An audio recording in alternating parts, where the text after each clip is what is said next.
Hey friend, welcome back to another episode of the Sovereign Souls podcast. So today we are talking about all of the foundational information, the intelligence and the wisdom about you, about your gut, and about how your gut really truly does affect and influence everything that you do, everything that you feel, and everything that you are. So we are deeply exploring all aspects of this in this podcast today, as well as giving you a thorough introduction to the therapeutic effects of colon cleansing, of enemas, of colon hydrotherapy.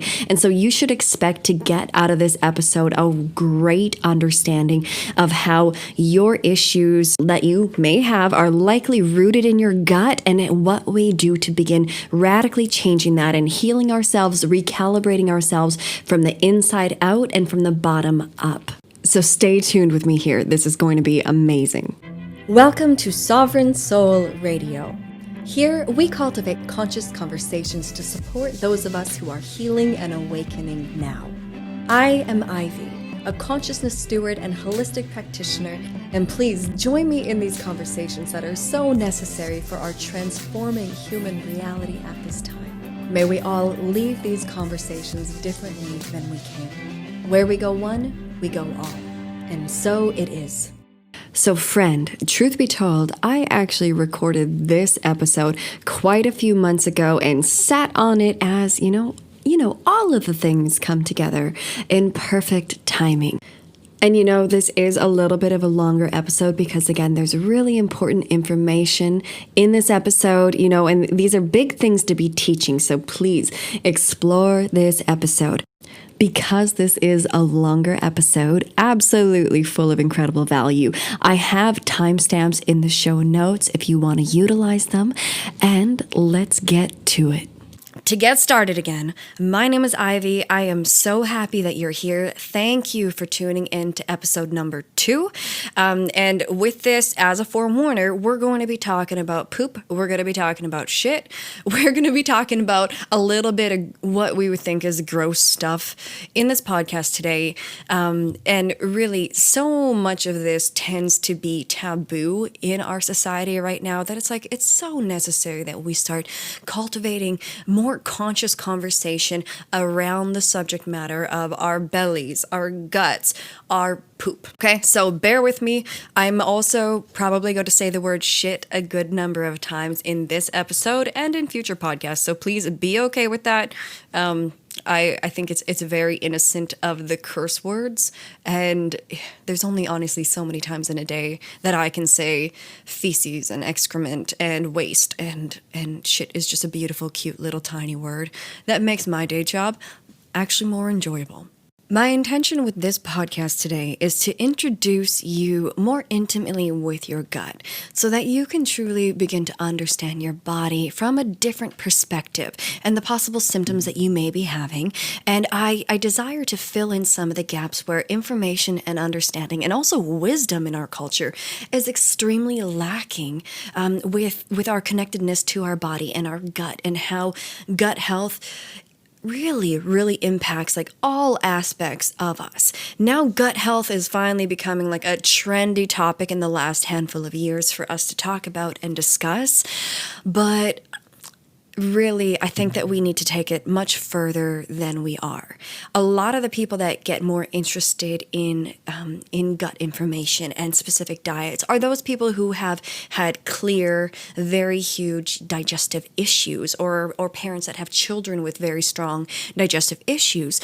However, I really want to get this information out to literally the masses, because we all need help in our guts.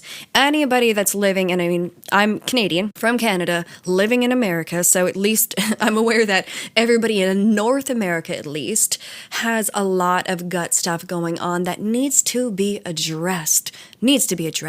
As far as it goes to thinking of maybe Southern America or Europe, those are different cultures, those are different lifestyles, those are different diets. That's a different degree and different types of stress, I think, living in other types of societies. So I'm not quite sure how applicable this information is to absolutely everybody on the planet, but at least those of us here in North America who are overstressed and overfed with so many of the wrong things, and we are overworked and we are underjoyed, and so much caffeine and alcohol and processed foods and vaccinations and pharmaceuticals and all of the things that come with living this modernized life also comes with a lot of toxicity, a lot of burden to our bodies, a lot of stress emotionally, spiritually, mentally, and also physically, physiologically, and biologically. So why are we seeing younger and younger and younger people start having degenerative diseases, inflammatory conditions, autoimmune conditions? We have to understand that we must look at our food, our water, our air, and then just the toxic crap load that most all of us have stored in our guts. Again, because our body ends up accumulating residuals of the foods that we eat because we're not always chewing well, we're rushed. We are not necessarily combining our foods well, or even eating foods that the body will recognize is food. Again, we're not drinking enough water, maybe we're exercising too hard, or maybe we're not moving our bodies really much at all. There's all of these different aspects of what leads to a gut that is accumulating waste products day after day, month after month, year after year, and many of us are decades into a toxic body. And maybe we're not understanding, why are my symptoms getting worse? I'm changing my diet for the better. I'm doing all of these good things. I'm doing all of these therapies. Or even why, I haven't changed much in my life, but why is my health degrading? Even though it doesn't seem like there's anything specific that I'm doing to make this happen. Basically, the human body is resilient and it is adaptable and it is a brilliant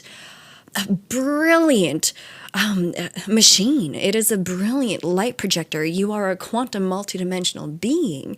And yet at the same time, while we live in this very toxic laden, energetically burdened society, even, with our Wi-Fi and our 3G and our 4G and the soon to be crazy 5G and all of the different types of pollution that we experience. It's like our body has limitations, and the accumulative effect, again, day after day, week after week, month after month, year after year, it starts taking quite a toll on most of our bodies. And this is how time can go on, and maybe we're even cleaning up life, but things can start feeling worse.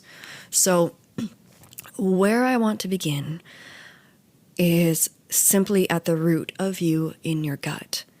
We are now, or science is finally catching on, that your microbiome, so your internal ecosystem of your body, is governed by what is happening in your gut. So when we say what is happening in your gut, we are talking about your intestines. Okay, so you've got, the human body is absolutely magnificent. You came into this world magnificent, you will leave this world magnificent, and you are magnificent the entire way through. But your body, basically, if we're to take it to just very, very simple mechanics and plumbing, your body from your mouth hole to your rectum or your butthole, please be okay that I say butthole, you are a fantastic, elaborate 32 foot long tube. So your entire digestive tract from your mouth down your esophagus, into your stomach, then into about 22 feet of small intestines, and then into 4 to 6 feet of your large intestine, also known as your colon, and then out of your body into the toilet. Your body is just this magnificent hollow tube system. This tube is a muscular organ the whole way through your body. It changes disposition and thickness of each layer of muscular tissue as we go from esophagus to stomach to small intestine to colon. However, basically, it's mucous membrane, very strong, beautiful, incredible, brilliant tissues. And so how well your digestive tract is working, again, from your mouth hole to your butthole, will determine how pretty much everything in your whole body and in your mind and in your brain and in your consciousness is working as well. So Hippocrates said that disease begins in the gut, and this is very true. Many of our doctors and researchers and scientists have proven that about 90% of all diseases begin in the gut, begin in your colon. And so again, when we say what is happening in your gut, we are really talking about what is the ecosystem of your gut. So when you think of, a pond as an ecosystem or a forest as an ecosystem, it means that all parts of that system are working together. They are all mutually benefiting one another to create this homeostasis and this gorgeous tapestry of existence, if you will. And so in our own bodies, in our guts, we are talking about what types of bacteria are in your body and in your gut. There are friendly bacterias, and then there are very not friendly bacterias. We're also talking about opportunistic organisms that are invited into the gut through what we eat and the lifestyles that we have. So we're talking about different strains of yeast, and including candida yeast. In most of our guts, we also have a lot of mucus accumulation. And then when we have all of this going on, we get residual fecal matter, or like literally the food that we're eating, because we're dehydrated inside, or because we're stressed, and because we're not chewing. And all of those reasons, we get residual of our meals accumulating along the walls of the digestive tract. So now, in our guts, we've got good bacteria, we've got bad bacteria, we've got a lot of different yeast, we've got mucus, and then we've got old fecal matter getting stuck in there. And so this changes the ecosystem of the body. Okay, this because also we're, generally not always eating the best foods. We're eating too much acidic food, inflammatory food with additives. We're breathing in the air from outside that is laden with chemtrails. And, it just, honestly, it goes on and on. But none of this is scare us. It's just we have to really discern and accurately interpret this reality system that we're living in right now.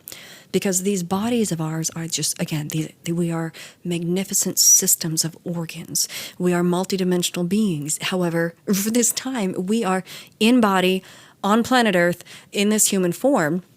And the degree to which we can fulfill our purposes here, or truly be connected to God or Source, or really live a life that is like on fire with purpose and passion and integrity, we need these bodies to be well.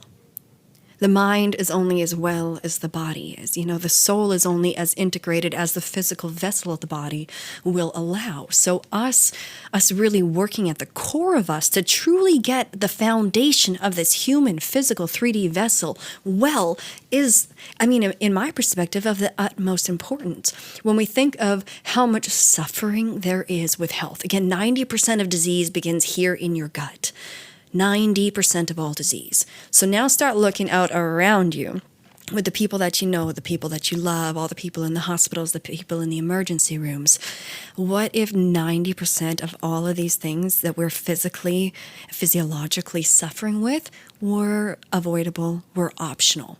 All it takes is us understanding our bodies and ourselves better, and then being empowered to discern and make good choices. So back to our gut. When we have a gut that is when we have a gut that is holding on to residual waste, that invites greater bad bacteria, because the bad bacteria is going to be enlisted by the body to help break down the waste. We see this out in nature, and an animal dies and the carcass needs to decompose. So nature and earth enlist the help of microorganisms and maggots and different species and entities that will help break down a body.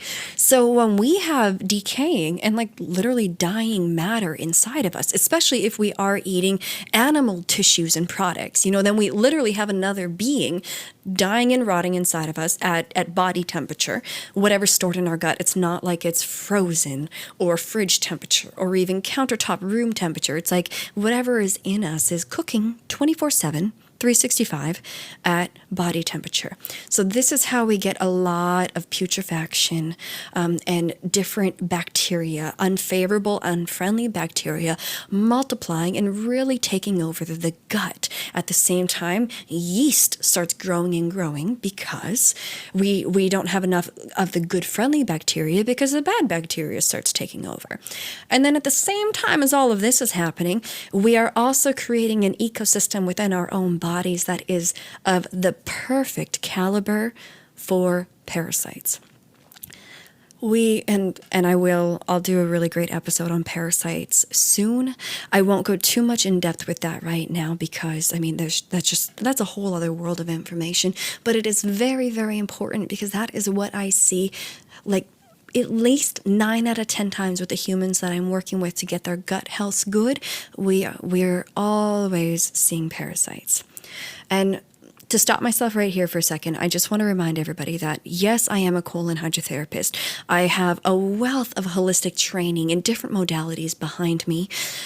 However, when I'm creating this podcast and when I'm speaking to you and when we're having these conversations together, I am the human behind all of that training. So I am not a doctor. I am not allowed to prescribe, to diagnose, to treat, or to cure any illness, okay? So when I'm saying that we see parasites, I literally just mean like we see parasites in people. You know, people can see these things coming out of themselves, and there's no question to a human when they see things like this come out of themselves what it is. So when our internal ecosystems of our body are in this state where we have accumulated old food, old fecal matter, and we've got a solid degree of unfavorable bacteria and yeast and parasites. Parasites being anything from protozoa microscopic small to, parasites that are, between 2 inches to about 18 inches long are so commonly seen in the gut. But when this is happening in the body, this creates a world of inflammation and toxicity in the gut and what we call disbiosis. So dysbiosis meaning that there is a lack of harmony. And we have to see that, like, why are almost all of us to some degree or another in this place of having either, very subtle or to extreme leaky gut syndrome, and we're accumulating so much waste in our bodies. And this is where the term auto-intoxication comes from, where literally our body is constantly re-intoxicated just because it's holding on to this crazy amount of inflammatory shit inside of itself that starts implicating and impacting all other cells, tissues, and organs in the body.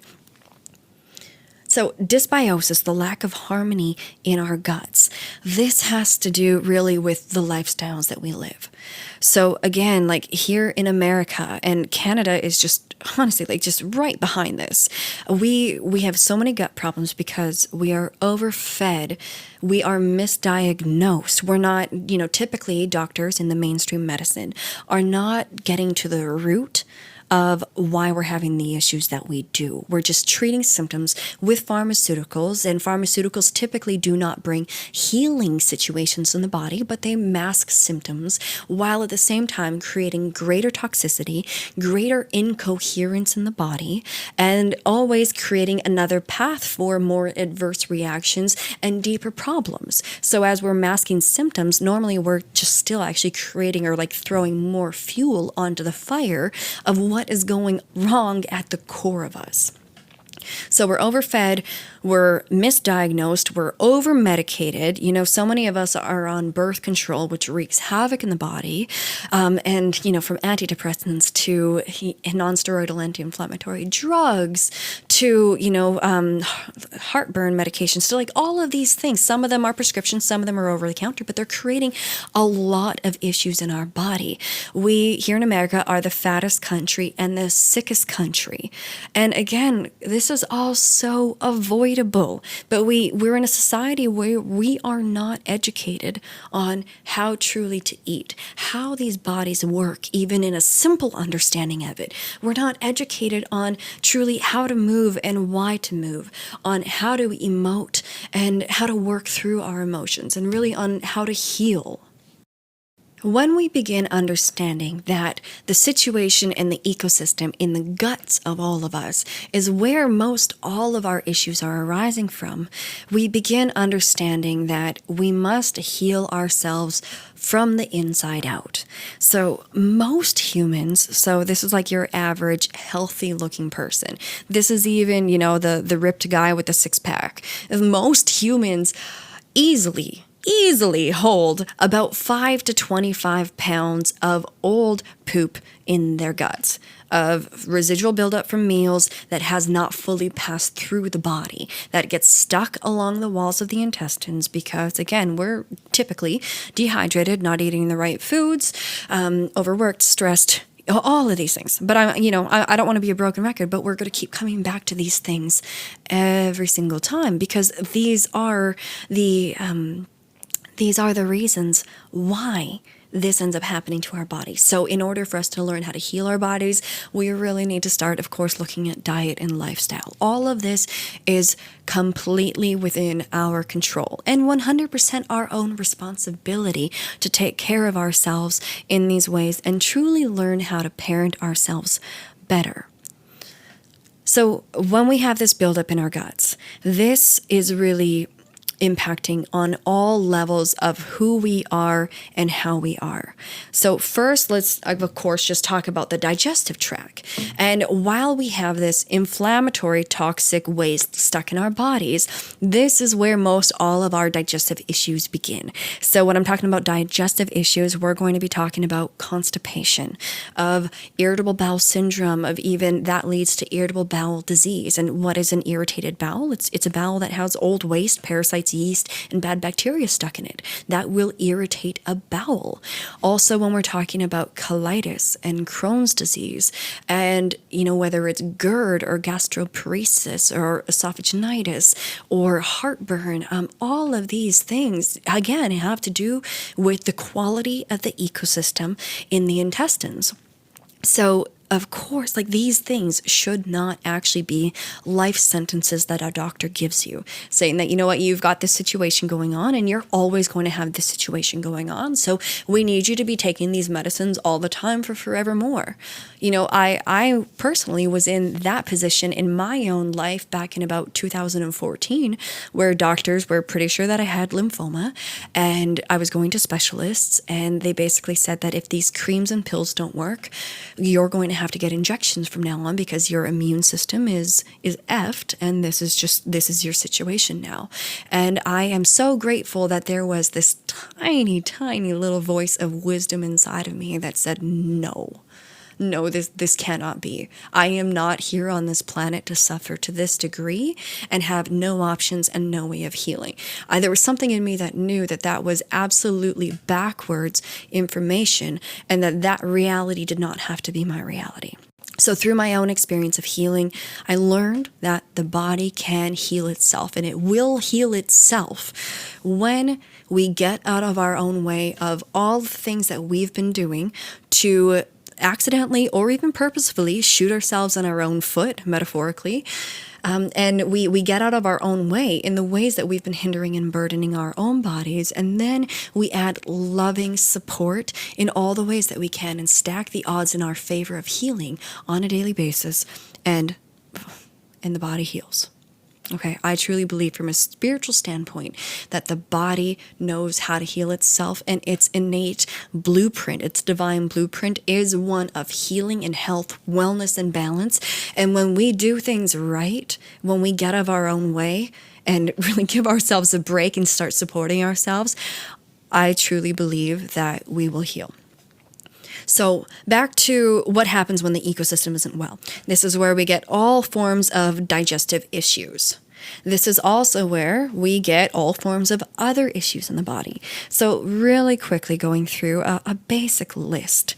And remember, 90% of all really conditions, disease symptoms that you can think of begin here in the gut. So if the ecosystem is cleansed, healed, and repaired, why wouldn't any of these things that I'm going to mention also come into balance if that is what the body's blueprint is to do? Okay, so also this journey of health and healing oneself is really also a journey of surrender, of willingness to learn. And yes, there is, a curve of information, but that information and these new habits and rituals and experiences and foods and ideas and ways of thinking and feeling that you grow into, these are the things that are going to be the foundation of a brand new world and a brand new life and a brand new body for you going forward. So with, a lot of us, it feels like, we're too tired to heal. We're too tired to cleanse. We just don't know how to do it, and it's going to take time and it's going to take money. But yeah, dude, time's going to pass. Money is going to be spent. Do you want to heal or do you not want to heal? Do we want to invest in ourselves and learn about ourselves and have a new future? Yes. Or do we want to keep doing what we have been doing and keep getting progressively worse results and effects? Because again, the body has limitations. We can only treat our bodies so harshly and so ignorantly for so long until really it gets time to shit or get off the pot. Personally, I was in a place of I either wanted to figure out how to not exist in a human body anymore, because the day-to-day suffering, I really felt I was going to go insane, or figure out how am I going to heal this. I don't have doctors or any type of professional on my side at this point because they're all giving backwards stories that all contradict each other. So it's like, I'm going to get myself out of this myself, or I'm not going to get out of this. So I'll do a podcast soon on my journey. I'm sure it can mirror a lot of the things that a lot of you have gone through, or maybe the friends or family have. But let's go back to the gut. So the things in the body that are going to go awry when the gut isn't well. And this is going to be a bit different for each one of us, depending on genetic predispositions, depending on what our experiences are in this life so far. And so other than, really obvious digestive problems, we need to realize that everything else is also connected to your gut, right? Because your lymphatic system, about 80% of your lymphatic system and immune system is all nestled within your gut. Okay, in your gut is directly connected to the brain through the vagus nerve. And about 95% of those nerves connecting gut and brain all travel in the direction of your gut up to your brain. So then again, how we feel, how we think, how we create these realities is hugely based on, again, what is happening in the ecosystem of the gut. Okay, the blood of our bodies is fed by the gut. So picture the blood is the kitchen of the body, and the blood is going to take nutrition from the gut to everywhere all over your body to nourish all of your cells, tissues, and organs. So again, if the ecosystem of the gut is unfavorable and toxic and inflamed and mucus-filled and yeast-filled and overridden with bad bacteria and likely parasites, of course, this is going to be affecting every cell, tissue, and organ of your body. This is going to be affecting your brain even, because as your gut becomes more inflamed, so more permeable, and here, I've got a really good little analogy for you quickly. For those of you with younger siblings or children, when a baby is a baby and a baby poops into its diaper, why do we need to change its diaper? Right? Because if we don't change its diaper quickly, baby gets diaper rash. What is that really? Let's think that through. Feces sitting against the skin ends up the enzymes and the bacteria in baby stool and baby poop starts eating away and degrading the skin, creating more permeability and inflammation in the skin. So if that's happening on the exterior of a baby's bottom, what's happening inside of your intestines while you have residual old fecal matter build up in your body, cooking in you day after day, week after week, month after month at body temperature? Right? So if that'll happen on the outside of the baby's bottom, understand that that can happen on the inside of your body. If you do have your own waste products literally stuck in your guts. So that creates a hyperpermeability of the intestinal lining. Therefore, we have what we call leaky gut. So the gut is literally leaky from the inside of it to the outside of this. So this affects the blood. This affects the lymphatic system. This affects all of the cells, tissues, and organs, again, of your whole body. Another very interesting thing here is that as the gut becomes more permeable, so there's little holes in the junction gaps of the cell, of the tissue lining of the gut, of that gorgeous mucous membrane, the blood-brain barrier of the brain also becomes more permeable. So the blood-brain barrier of your brain, and I mean, this is just fantastic. I don't know why this stuff gets me so excited, but it does. But your blood-brain barrier refers to the blood vessel walls of the big major blood vessels in your brain. So those blood vessels in your brain have extra thick walls, unlike anywhere else in your body, because in the brain, your body wants to be so discerning of what kind of molecules can leave your blood and enter into the brain. So those walls of the blood-brain barrier are extra thick so that only the tiniest of molecules that are supposed to get into the brain can get into the brain. However, when the gut is inflamed and hyperpermeable, because we've got disbiosis and an unhealthy ecosystem in the gut, that therefore creates a hyperpermeability also of the blood-brain barrier in your brain. So that means that your colon, your intestines are more permeable, and what bacteria and food and pathogens, whatever is in your gut that should be staying in your gut, is now leaking out into your body and leaking out into your blood. And then those noxious gases and waste products and pathogens that are now traveling through the blood, creating likely problems within the rest of your body, are now getting up into the brain, and then they're leaving the blood and entering straight into the brain because the blood-brain barrier is also degraded and permeable. So all in all, this is what also creates a lot of brain issues, mental issues, cognitive issues, emotional imbalances. This also comes into play with ADD and ADHD and the autism spectrum and schizophrenia and bipolar and much more.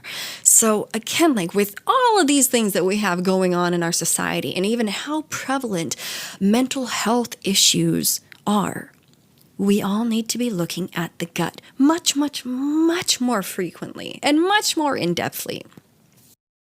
And one more point to add about mental health and emotional balance when we have a gut that is inflamed and quite toxic is that, interestingly, which I don't believe most people understand, 95% of your serotonin, so that really good feeling neurotransmitter that makes us feel good and happy and relaxed, 95% of that is created in your gut, in your colon, in your large intestine, not up in the brain. So considering how many people, and even children at this point, that are on SSRIs, selective serotonin reuptake inhibitors or antidepressants, it's insane that we are just drugging our society, our humans, our children, instead of actually looking at the root cause. How is this person pooping? How are their guts doing? How is their body as an ecosystem? That's the way that I'm hoping that this podcast allows you to begin thinking, because healing is available to all of us, but we have to be able to understand this reality in ourselves and our bodies and the choices that we make from a place of sovereignty and integrity and really of accuracy. And so regarding the rest of your body, we understand now that inflamed and toxic, degraded, permeable gut can create issue anywhere along your digestive tract. We also now understand that it can be creating issues of mood imbalances or motivation or fogginess and different inflammatory brain and mood conditions. But really, this can create inflammation and autoimmune conditions anywhere in the body. So even if we're talking thyroid condition, thyroid autoimmune condition, or even rheumatoid arthritis or gout or shingles, like all of these illnesses are still rooted in the gut.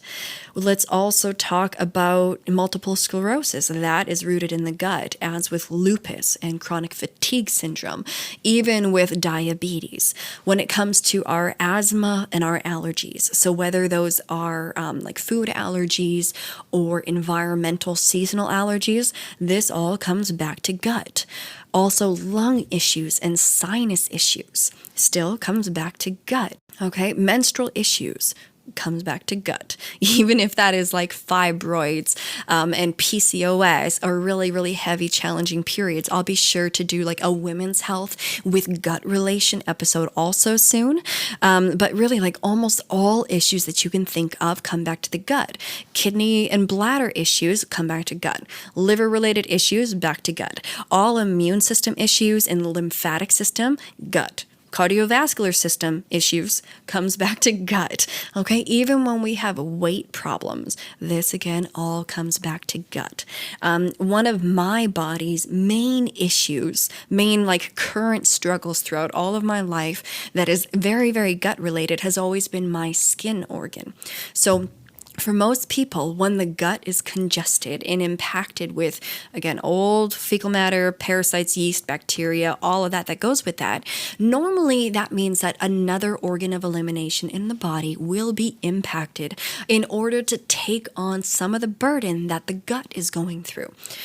And that can be, different things for different people. For me, it was always my skin organ. That was always the organ that took the brunt of my illness and my inflammation. So that started as a young child with chronic eczema, with acne, with boils. And really that's been a theme throughout my entire life. Unfortunately, I do not like wearing my illness on the parts of me that people can see.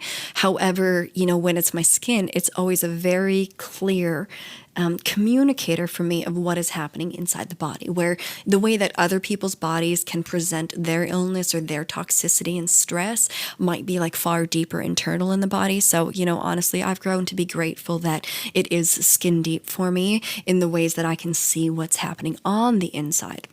So for me, my skin organ was always overwhelmed. For a lot of other people, it can be the lungs as organ of detoxification. So that can look like chronic bronchitis or asthma-like symptoms in the body, which again, if you have any of that going on, look at your gut. I know your gut isn't right if you got stuff like that going on, okay? So if it's not skin or lungs, then the other organs of elimination that are often impacted for people will be the kidneys and bladder. So if you are having kidney infections or recurrent UTIs, bladder infections, or even just like bladder inflammation, this all again points to your gut, okay? Those organs are working extra hard to help to detoxify and purify your body. We need to support gut so that burden can be taken off of these other organs. And while I'm on this train of thought, I also just want to throw in here that women, if we're having menstrual issues, vaginal issues, even like recurring yeast issues vaginally, this also all points to gut. Okay, our bodies are so brilliant. For those of us that are constipated, and even for those of us that are having like diarrhea-like symptoms and don't think that we're constipated, typically there is constipation and old fecal buildup in the gut prior to this happening. So we're still going to look at it as diarrhea is a symptom of constipation. However, when we have these gut issues in our body, our female bodies are so brilliant that they will utilize our monthly period, our monthly menstrual cycle, our moon cycle, in order to help relieve the body and detoxify and purify the body. Okay, so a lot of women have like hard periods. All over social media, I'm seeing like women that just like struggle with their period and hate their period. And that makes my heart so sad, because the period, our cycles are such sacred cycles that connect us with both the planet and the cosmos and one another as women, that because the body is toxic, the body is burdened, the body is inflamed, it creates much more like heightened PMS symptoms, and then much harder, heavier, longer, crampier, more painful periods. Okay, so if you are having really awful, challenging periods, also please look at your gut health. typically when we get a woman's gut better, healthier, with a better ecosystem and a stronger ecosystem and more resilience and adaptability, periods, typically your menstrual cycle gets much, much easier. For myself, just really quickly here, they used to be hard, they used to be rough, they used to be long, they used to be heavy, they used to be moody and crampy. Now, I mean, I get a bit of a backache on day one my heavy day, and then other than that, it is easy and it is short. It is something that I don't even notice that is really going on with my body. It's pleasant, it's easy. Okay, so let's get everybody to that way. A great quote by a woman named Nancy Muir explains that if there's one thing to know about the human body, it's this. The human body has a ringmaster. This ringmaster controls your digestion, your immunity, your brain, your weight, your health, and even your happiness. This ringmaster is the gut. And this just hits home on so many levels that are absolutely true and what we're recognizing. There's, however, a lot of conventional doctors that do not recognize this yet, even though this is wisdom that goes back thousands of years, and we'll talk about the history of this soon. However, we have to recognize that any issues that you actually have, let's go to the gut. Let's get the gut good. Let's heal the gut. And generally, that's going to then create a snowball of effects that then heal whatever it is that's going on in your body. So with my clientele, I'm always like, let's get the gut good. And then let's see if any of the problems that you think you have are actually problems that you still have. But doesn't it make sense to start with the foundation of you? Okay, and so this foundation, of course, has to do with all of our choices. One more quick quote here before we go further is by Julia Enders. She has written a book, Gut, the inside story of our body's most underrated organ. And I love this quote. She says that every day we live and every meal we eat influence the great microbial organ inside of us, for better or for worse. And so remembering that, like, whatever types of body problems and gut problems that we are dealing with, this is all completely within our control. This is a path of self-mastery, really. You know, as much as a lot of us feel at times that our bodies are attacking us, and why don't our bodies just work properly like other people's do, and, you know, this and that and the other thoughts all like that. It's like what you're going through right now, this is an invitation to embark on a timeline that's going to radically change you as a human being, to be more complete, to be more full, to be more fertile, to be closer to who you truly are and who you came here to be. So often, like, our health troubles are actually invitations to initiations to be closer at home with ourselves and to truly know ourselves better and to truly understand how to take care of these vessels. So when we have this dysbiosis in our gut, there are many different causes of this. So kind of we touched on this already, but I want to speak a little bit more in depth to it now that we understand that what's going on in our gut is going to have impacts to everything else going on in our bodies. And generally, 90% of all of the illness symptoms that we may experience, again, all originate in the gut. So we must begin learning to look at the gut for our answers and causes to most everything that's going on. So causes of the lack of harmony or dysbiosis in the gut have to do absolutely with our stress levels. That most of us are going through periods of malnutrition because, you know, a lot of the foods that are processed, you know, they're so heavy in toxic additives and chemicals that, you know, we're giving our bodies so much sugar and saltiness and refined degraded oils and so many calories, yet a lot of our calories are completely void of nutrition. So we are being fed hugely, yet starving on a cellular level. Okay, so more causes of this dysbiosis and lack of harmony in our guts and in our body are the adverse effects of drugs, whether that is pharmaceutical, over-the-counter, prescription-based, or even recreational drugs. We also have a lot of antibiotics coursing through our systems. And, me growing up, I had so many antibiotics. I'm sure I literally had dozens and dozens of rounds of antibiotics going through my body in my life. And it is estimated that for your body on an ecosystem level, in order to replenish and rebuild the ecosystem after one stint of the 7 to 10, 14 days of antibiotics, can take your body anywhere from about 6 months to about 6 years to recalibrate. So this is stuff to truly be taken seriously. And so antibiotics are not just found, or prescribed to us from doctors.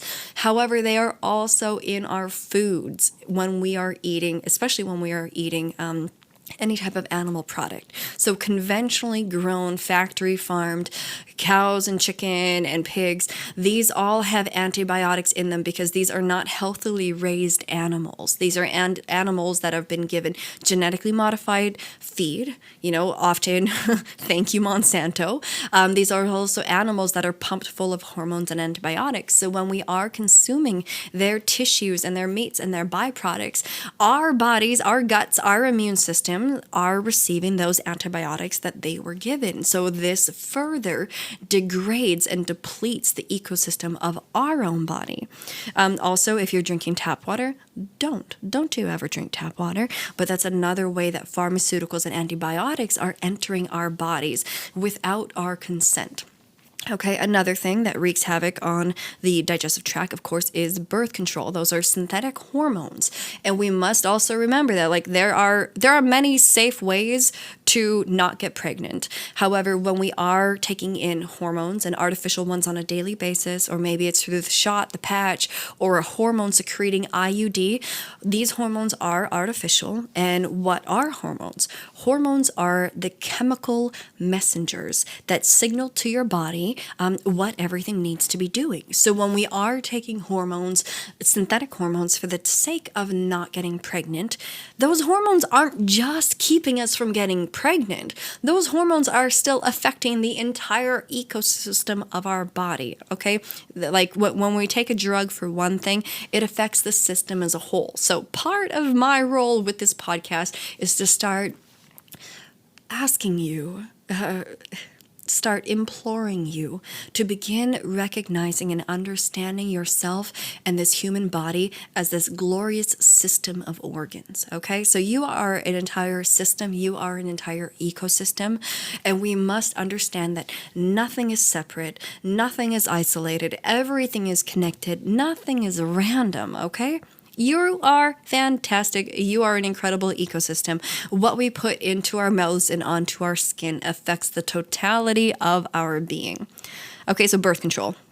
Another cause of dysbiosis in the gut is having a defective immune system and poor digestive functioning, of eating too much and of eating the wrong foods and of not chewing, and really the environmental toxins that are brought in through the air, through our cosmetics, through our skincare, through the plastic that we use to store our food, or through microwaving our food, through really holding on to emotions, through having control issues. There are so many things that impact the gut. Quickly, let's talk about the gut more from an energetic standpoint also. I truly believe that the gut is the home of your instinct and your intuition and your higher sensory perception. That this is a very guttural based, primal essence and perspective for the body. Looking at this from a chakra, like a yogic perspective with Eastern wisdom, is that when we are looking at the gut and all of its dysbiosis and lack of harmony, we're really also looking at your 3 lower chakras. So from your root chakra to your sacral chakra to your solar plexus chakra. These, an unhealthy gut means that there's also energetic and emotional work to do within the body as well. Again, remembering that our bodies are these incredible systems of organs, but that we are also multidimensional, eternal beings, and that this human physical body that you are in right now, this is just one expression of your soul. You have always been, you will always be, whatever that means, right? However, at this time, it's like we did not come here to this planet to be unwell. We did not come here to struggle and to suffer and to have these bodies feel like they're working against us, okay? We're living in this like technologically advanced society where our human lives, we are just burdened by toxicity everywhere, all directions, pretty much all the time. So in order for us to survive, let alone thrive, it's like we really need to learn how to navigate this polluted world until we all learn how to clean it up. We need to navigate it right now and learn how to cleanse this toxicity out of our bodies, because it is weighing us down on all levels. All levels. So let's go over more of a list of toxicity in the body. Like what helps to truly create this dysbiosis, this unhealthy ecosystem that is present to some degree or another in like pretty much every single one of our bodies on this continent. So toxins, that can be any type of agent, whether it's a molecule or a compound that creates cellular damage, tissue damage, and organ function damage. So these are things that are ubiquitous within our environment at this point again, right? We've got the electronic pollution to the chemical pollution to, our food pollution. Like it's just all levels, every time, all day. These are things that we are going through and we, again, need to learn how to navigate. With chemical toxins, we are, again, talking about drugs, pharmaceutical to recreational to over-the-counter. We're talking about the chemical toxins that are found in many dietary supplements, in alcohol. We've got formaldehyde around us. We've got food additives and pesticides and herbicides and fungicides. We've got toxic ingredients within our cosmetics, within our skincare, within our hair dyes, within the cleaning materials and solvents that we use at home, within petrochemicals. Like, again, this list just goes on and on and on, unfortunately. And then we're even talking microorganisms creating toxic burden on the body. So this has to do with the bacteria, the yeast, and the parasites that are present in most all of our guts. So as the bacteria and the yeast and the parasites are just bumping along, doing their own little, parasitic thing to us, they are creating more toxic burden through their excrement and through their byproducts that further degrade the gut, degrade the ecosystem, and impact the rest of our body. Then we also have different proteins in the gut that are being biotransformed through processes of fermentation and putrefaction, creating compounds that again are prevalent in the gut, but then also get circulated through the blood, affecting other cells, tissues, and organs. And these are generally ammonia, sulfur compounds, mercaptans, and even metal derivatives. Then we also have heavy metals that are found in a lot of our diets and skincare and through our vaccines and through our pharmaceuticals. And these heavy metals have disastrous effects on our bodies. With this, we're talking about lead, mercury, cadmium, aluminum, nickel, arsenic, and even high levels of copper. And so we have to begin recognizing that all of these pollutants are absolutely toxic to these human incredible vessels. And for us to truly get healthy, so get healthy from like a sustainable, long-lasting place that is true like cellular integrity and adaptability, and we're not rapidly aging and degenerating. Instead, it's like as we age and go, we should be getting stronger and more vital and more vibrant.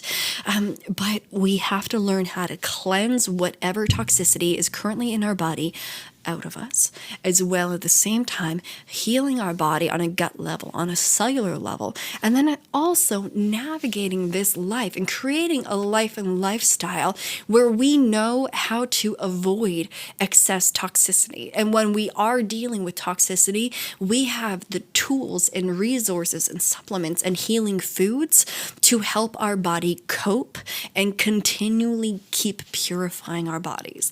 The healthiest people out there right now, this is what they are doing, okay? So this is what we are here to do. We got to get stronger. If we keep doing what we're doing, we're going to keep getting what we've been getting. And for most of us, that's not the life that we truly want to live. So we got to fully understand that the bowel of the human body is absolutely a source of toxicity. And even though this concept is still doubted heavily in conventional medicine, but we have to recognize that most doctors, unfortunately, are, they're trained in pharmaceuticals. They're trained to be, and I say this with love and I say this with respect, but it's like the whole system is broken, and we have to understand that, through the bonuses and through the pharmaceutical packages and all of the incentives for doctors to push medications, unfortunately, that's not a healing situation for us. So please, find yourself a good practitioner, a professional to support you through your own journey of healing. But be cautious when you have a doctor that is not asking you about nutrition. Okay, most doctors, unfortunately, have between, I believe it's 0 to about 8 hours of nutritional training. And we need to understand that what we put in our mouth is what our body is made out of. So if your doctor isn't questioning you with hey, what you been eating? How much water have you been drinking? How are you pooping? If those aren't the first 3 questions that come out of your doctor's mouth, it's we really need to think about what type of person and what type of conceptual processes and understandings we're putting our health and our vitality and the trust of our lives in somebody else's hands. And even though right now it seems like all of mainstream medicine and conventional medicine, allopathic medicine, has not quite caught up with the understandings of where research and science and understanding the microbiome and the gut connection to everything is going, there are still incredible functional medicine practitioners out there and naturopathic doctors. And you can absolutely find a very gut conscious practitioner available these days to help support you through this journey. But if I can just say, if you do have a doctor that is completely unwilling to see the simplicity and brilliance in gut and what transforming your gut health will do for all of you and your symptoms, keep looking around. Keep looking around until you find somebody that really stimulates hope for you and a much better understanding of what's happening in your body. Understanding the root of you, the core of you, is the gut. So what is it that makes our ecosystem in our body an ecosystem? We can look at so many, infinite examples on the planet of ecosystems. And this could be as small as a little fish tank to as, large and vast as the Amazon River, to all of our oceans, or, this whole planet is an ecosystem. And so this comes down to the macrocosm and the microcosm, of course. And what really makes our bodies an ecosystem is that we have a tremendous amount of different microscopic organisms and bacteria that actually comprise these bodies. So again, understanding that you're not just this physical flesh human body. You're not just a Barbie doll or a Ken doll with some organs in it that's animated. It's no, you're literally 50 trillion cells to 100 trillion cells, and it's so incredible. And so the human body has so much bacteria within it and on it. The human body contains trillions of microorganisms, outnumbering your human cells by 10 to 1. That's incredible. And because of their small size, however, microorganisms make up only about 1 to 3% of your body mass. So in a typical, let's say, 200-pound person, that's about 2 to 6 pounds of bacteria that comprises their body, which is, again, that's so interesting. In the human gut, so we've got tiny microbes in the stomach and throughout the intestines that make a huge difference in everything in the internal ecosystem that we are.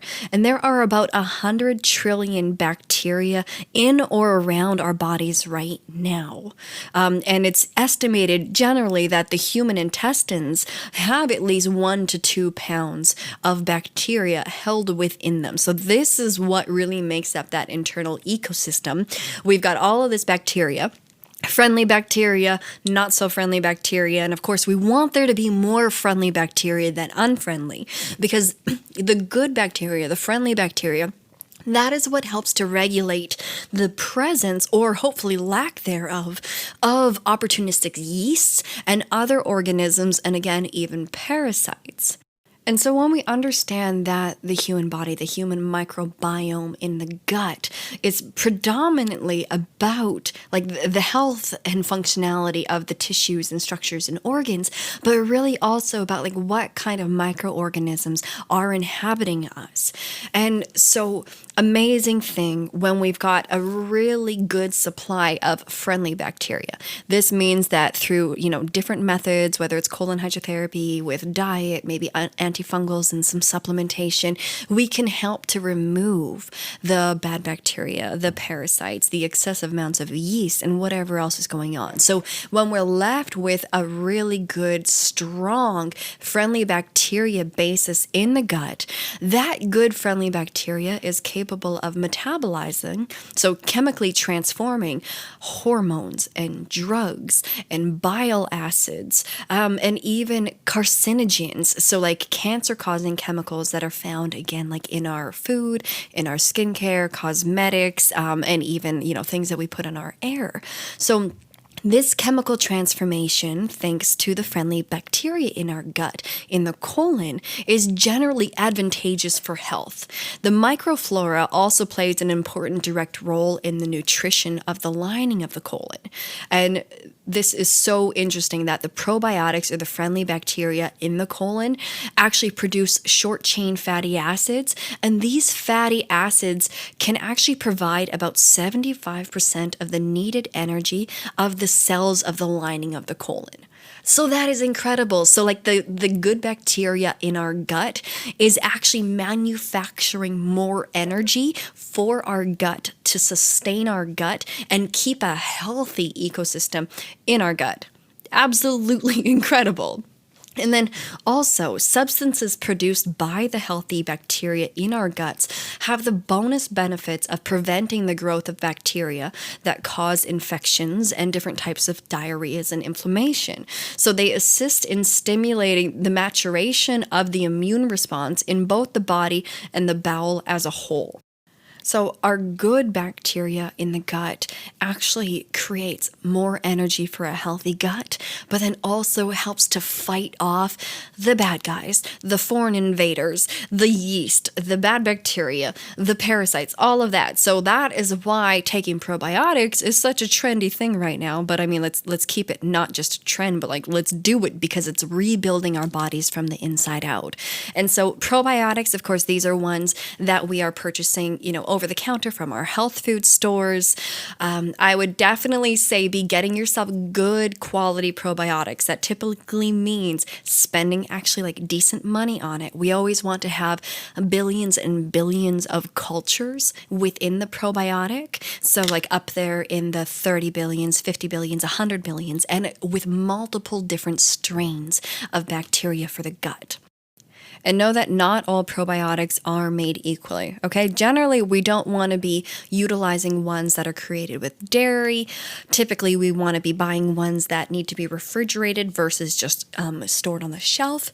Ideally, I say like don't go buy your probiotics from Walmart or from Costco. That Align probiotic that I see like a lot of people taking right now, that is not a good quality probiotic. That is just marketed in certain ways to manipulate what we're thinking. And so like truly, go find yourself a really good probiotic.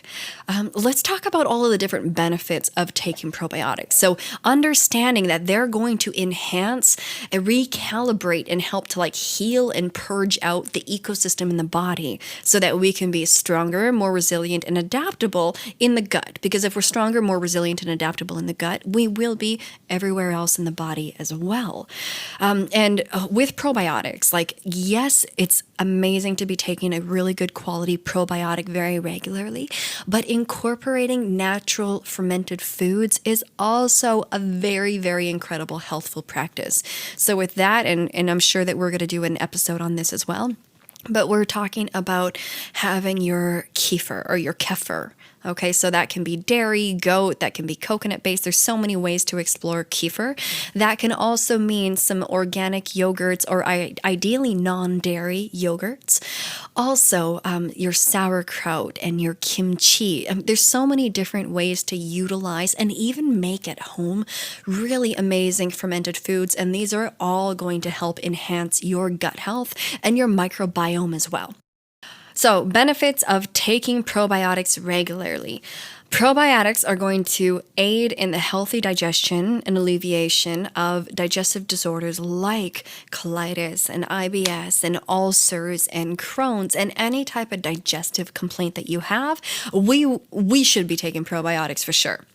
Okay, probiotics are also going to enhance the mineral absorption and the synthesis of several vitamins in your gut. And so, there are certain vitamins that are manufactured and synthesized in the gut. And again, this includes our serotonin, but also a lot of our B vitamins and K vitamins. And so things that are very necessary for proper immune system functioning, proper gut functioning, and a lot of the times also proper mood and emotional regulation. Your probiotics are also going to give your body added protection against pathogenic bacterial infections like E. coli or like when you get food poisoning. A strong gut is not nearly as available to those types of bacterial infections. Also, with probiotics, generally we're going to see a reduction in symptoms of lactose intolerance and like dairy and gluten sensitivities. We clean out the gut, we heal up the gut. The body can do a lot more with foods that it's previously been sensitive or intolerant to.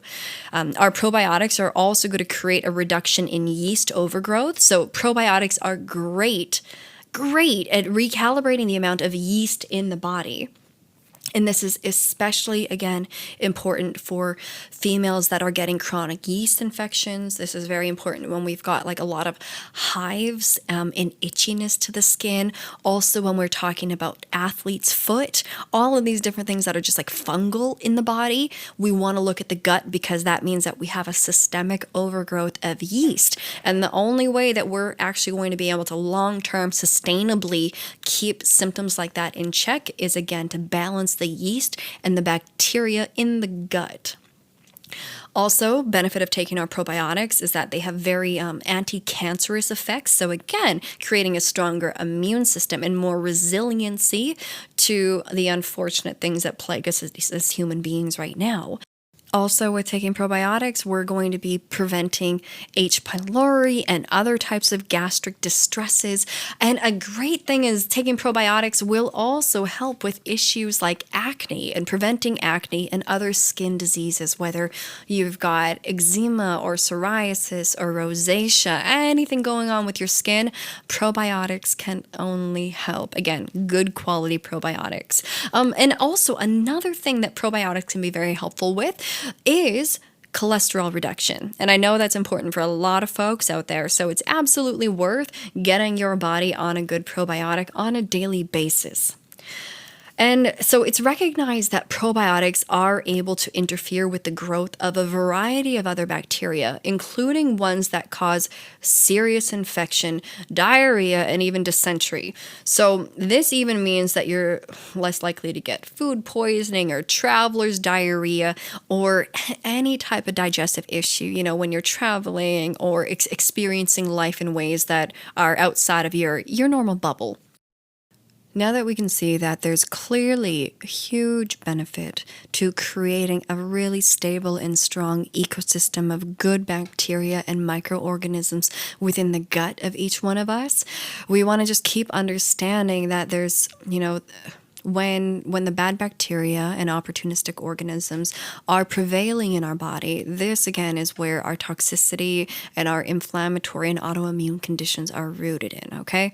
So there's even certain unfriendly bacteria that are commonly found in most people's gut that help to rot and putrefy food products that are building up in the gut, but these bacteria produce very toxic products in the process. So this toxic burden results in really toxic products being created from the putrefaction of protein in the diet. And then the colon then absorbs these toxins and circulates them throughout the body.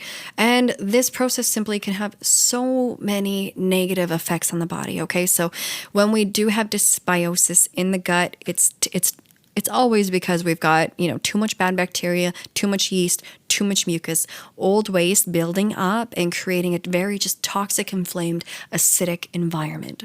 So now that we've looked at bacteria more so, let's talk a little bit more about yeast, because this is an ongoing problem in most people's bodies, and especially with women's bodies. So yeast, and we're referring primarily to candida yeast here. This is the one that you hear the most about. Researchers are even seeing that there's direct correlations even between the beginnings of certain cancers with overgrowth of yeast in the body. So I really feel like this is a subject to absolutely be taken seriously and learn more about, because this is impacting it's got to be impacting like literally everybody, unless you live in a bubble and don't even partake in this North American society. And for myself, as a holistic practitioner and as a colon therapist, when we're flushing people out and when people are having like incredible releases of this old buildup in their body, on a daily basis, I am seeing huge amounts of yeast flush out of the system. So this is something that's very easy to see with the naked eye. And it's a very sticky compound that when we're flushing it out in a colonic or in a colon hydrotherapy treatment or therapy session, it's very easy to see that the way that it sticks to our hosing and tubes to remove it from the body, it must stick so strongly in the body as well. So that's why, like, when we're actually doing colon hydrotherapy, this is one of the fastest, absolutely easiest, most affordable ways to immediately reduce the yeast buildup in the body. So for candida yeast, its main reservoir in the body is in the gut, of course. So candida enters the rest of the body systemically through the gut. So this comes down to, again, when the gut is more permeable and not healthy, and we've got dysbiosis and an unhealthy ecosystem. So antibiotic treatments allow greater adhesion of the yeast to the gut wall and also produces multiple types of toxins at the same time. Okay, so when we're doing antibiotics, understand that antibiotics means like anti or like against biotic life, so against life. When we're taking antibiotics, they are not discerning, unfortunately. So let's say that we got sick. Doctor gave us antibiotics to help get rid of whatever bacteria we think is making us sick. And yes, that's likely going to happen. But at the same time, those antibiotics are starting to kill off all of the good bacteria also, which therefore creates now a situation in the gut where we've killed off a whole bunch of the good army. And that allows the opportunistic, unfriendly organisms, bacteria, yeasts, and parasites to take a stronghold in the gut. So typically with my clientele, I often see people that, they got their winter sickness or cold or flu or, whatever's working through their bodies, and they get on the antibiotics, and then we're off of the antibiotics. And then we see that, the antibiotics, that put out one fire, but at the same time started another one. Normally after this, it's like we've got an increase in bloatedness, an increase in cramping and gas and of like puffiness underneath the skin, but then also an increase in yeast infections and diarrhea, and just the whole gut is so easily changed even after just one round of antibiotics. So I really feel like we must be far more discerning and diligent when it comes to when it is appropriate to take antibiotics, because of course it's sometimes these pharmaceuticals do save lives. However, so commonly we are overprescribed something that is so damaging to the body as an ecosystem. So we just want to think this through better and actually create more preventative health care, which means, again, get the gut good, and then you're going to be far more resilient and not susceptible to catching the common cold and the flu. People that take care of their guts generally get healthier and healthier and healthier over time. And then if there is an illness or a situation that comes up, it's a very quick thing that the body resolves on its own very quickly, but it can also be an experience that is actually strengthening for the immune system instead of weakening. So with yeast, these toxins created by the yeast directly impact immunity and white blood cell functioning. And the immune system suppression happens when the toxicity of yeast reduces lymphocyte production in the bone marrow, in the spleen, and in the thymus. So Candida yeast creates great challenges to the digestive tract and digestive health, but also like your overall well-being. So really, for us to get people's health very, very strong and sustainable and resilient and again adaptable, so that we can really go about like living our lives in the ways that we truly want to, doing the things that we are passionate about and creative towards, and like living good lives where we take beautiful care of ourselves, and therefore we can truly be of service to our communities and one another. This takes a healthy body. Okay, so again, you are just a magnificent system of organs. The gut of you is like the fortress of your body. This is where the wars are waged, and this is where the first purging and healing must happen for the rest of us to heal and be well. So now as a society, as we are gaining this greater awareness and understanding and appreciation for our bodies as the microbiome, as an ecosystem, why is it that we are just learning this now? Why is it that we have suffered for decades, most of us, and like this is only just coming about now? Shouldn't this be something that we've understood for long before this, right? You'd think so. And really, if we go back in history, gut health, gut cleansing, gut purging, rebuilding the body from the inside out. This is ancient wisdom that has been around for thousands of years. It just really like in the last handful of decades that this wisdom has been very distorted and degraded after World War II, when Big Pharma, the pharmaceutical industry, started taking off. Instead of having equipment to naturally purge and heal the gut, just utilizing the earthly element of water, instead we were introduced to laxatives and stool softeners and purgative chemical agents that, yes, sure, they get the job done of relieving buildup of poop in the body almost, but at the same time these are very aggressive, dangerous things that create more dysbiosis, create more of an unhealthy, inflamed, agitated ecosystem in the body. Now that we're understanding how easy it is for the body to build up waste products and then create a further and furthermore toxic, acidic, putrefying environment in the gut that, of course, is going to impact really everything about you, let's talk more about how we go about ridding ourselves from this and really the ancient wisdom around this. Professor Arnold Ehret said so well that disease symptoms are an effort of the body to eliminate waste, mucus, and toxemia. This system assists nature in the most perfect and natural way. Not the disease, but the body is to be healed. It must be cleansed, freed from waste and foreign matter, from mucus and toxemia accumulated since childhood. So when I talk to people, when I introduce myself, and it always ends up talking about what I do, because what I do is such an odd thing for most people to see and understand. I often get approached with the question of like, ooh, like that's not natural. Why would you do that? We shouldn't need to do that. Our bodies should cleanse themselves on their own. No, our bodies won't hold on to waste. Why would that happen? And that's when I start sharing that, yes, actually, this is a very natural thing to do. This is such a natural thing to do that ancient cultures of, people with wisdom, people that understood how to heal the body and live in alignment with nature and the seasons and the planet and the stars, that this was a spiritual, ritualistic, health-oriented endeavor and process to purge the bowels, to eliminate whatever toxicity is stored in there, because there was always a very well understood direct connection and link between what is happening in the bowels with overall health and also with spiritual evolution. So really, when people ask me like, "Oh, like that's so gross, that's so unnatural. Why would you do this?" And I share that no, like what is gross and unnatural is this perverted way that we live in these bodies.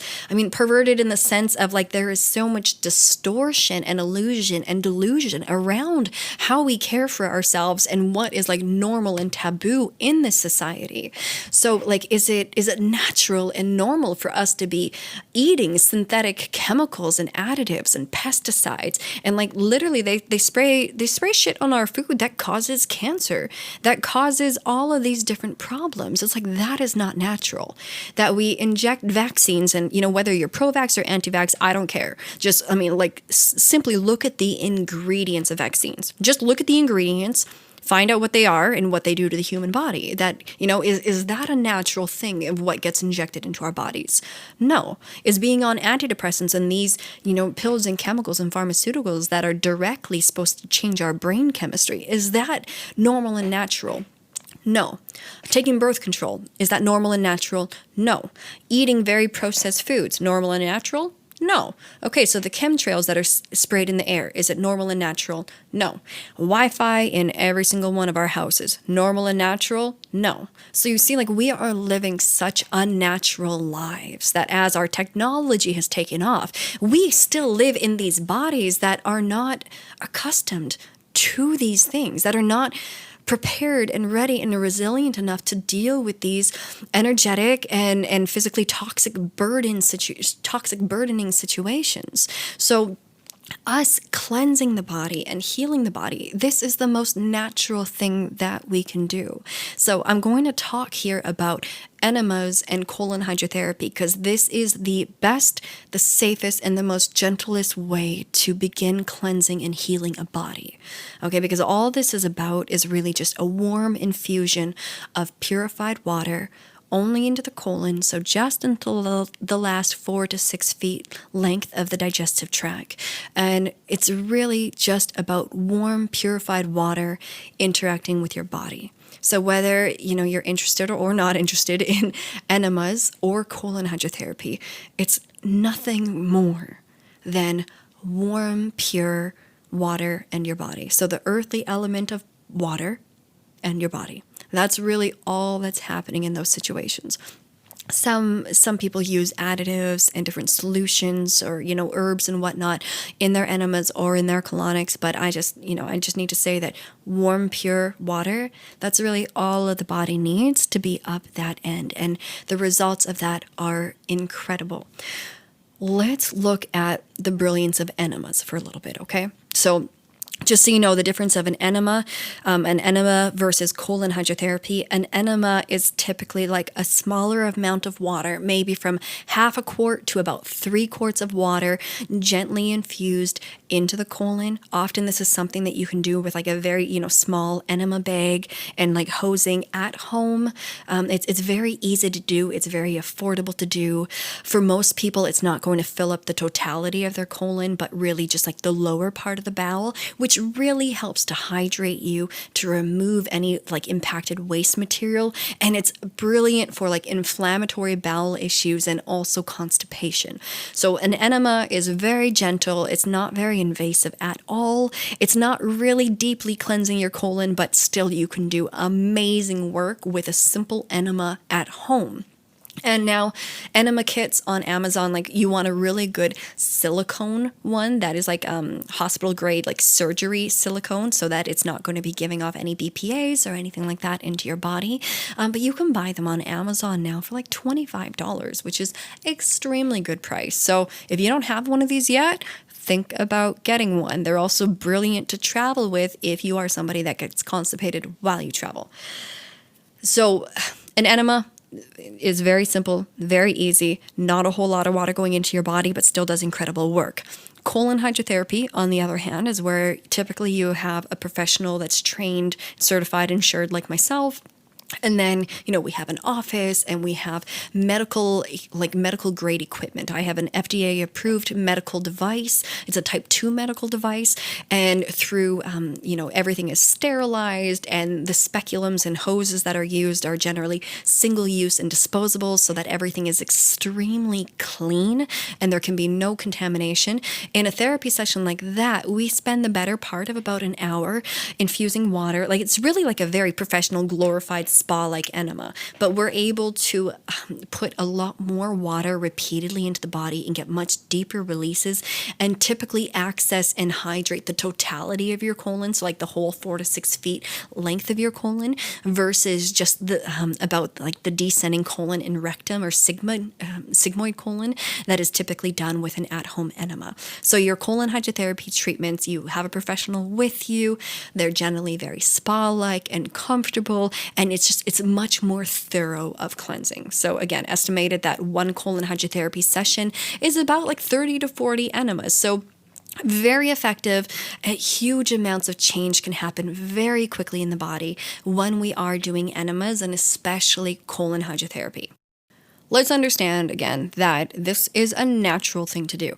This is not a weird thing to do. Even like enema equipment was prevalent in our hospitals and medical systems, really, again, until big pharma started creating laxative and purgatives and stool softeners, because, right, those make a lot more money, and they keep coming people back because there's nothing that is healing about them. They're just, over time, going to be creating more problems. So enemas are absolutely incredible. They've been used throughout history as, again, most wise cultures always understood on some level the necessity to cleanse the bowel. And the word enema is actually of Greek origin, and it means to inject, because typically we're injecting water or a solution that is pure water based into the body. So the very first mention of an enema in medical literature is in ancient Egypt, in the papyrus, which was about 1550 BC. And so this was an ancient Egyptian medical document, and it described the many benefits of colon cleansing. And in ancient times, the practice of cleansing the colon was administered typically in a river, using a hollow reed to induce water flow into the rectum, and then you would simply turn around to face downstream and your bowels would release. Really, truly brilliant. I mean, a river water doesn't sound too intelligent, so we're not going to do that at this point, but this is the practice that the ancient Egyptians did have. And one of the many types of medical specialists in ancient Egypt was an Iri, also known as the shepherd of the anus. And many different medications were also administered through enemas. There was even a keeper of the royal rectum who may have primarily been the pharaoh's enema maker. And it was the god Thoth, according to Egyptian mythology, that actually invented the enema. And I'm just realizing here right now that their medical specialist named Iri, who is a shepherd of the anus, that kind of feels like my name, Ivy. I don't refer to myself as a shepherd of the anus, more so a midwife of the bowels, if you will. But that is very interesting. So ancient Egypt, those incredible, brilliant, sophisticated spiritual folks commonly used enemas. Okay, so we're talking, that was 3,500 years ago. This stuff has been around. So the next culture we'll look at is the ancient Maya civilization. So in their late classic age, so 7th through 10th century CE, they used enemas for at least ritual purposes. And these people are ones that lived in complex societies in Mesoamerica. Another ancient society that used enemas were the Olmec from the middle pre-classic period, so 10th through 7th centuries BCE, and through the Spanish conquest. They used trance-inducing substances ceremonially, and these were ingested via, among other routes, through enemas that were, administered actually using jars. So already, I mean, we've got like a lot of different ancient cultures, specifically more so for like spiritual reasons, but still purging the bowels. I've read amazing quotes from Jesus in the Essene Gospel of Peace, which supposedly is parts of the Bible that were omitted. And these were the parts that were truly on how to take care of the body, how to take care of this vessel.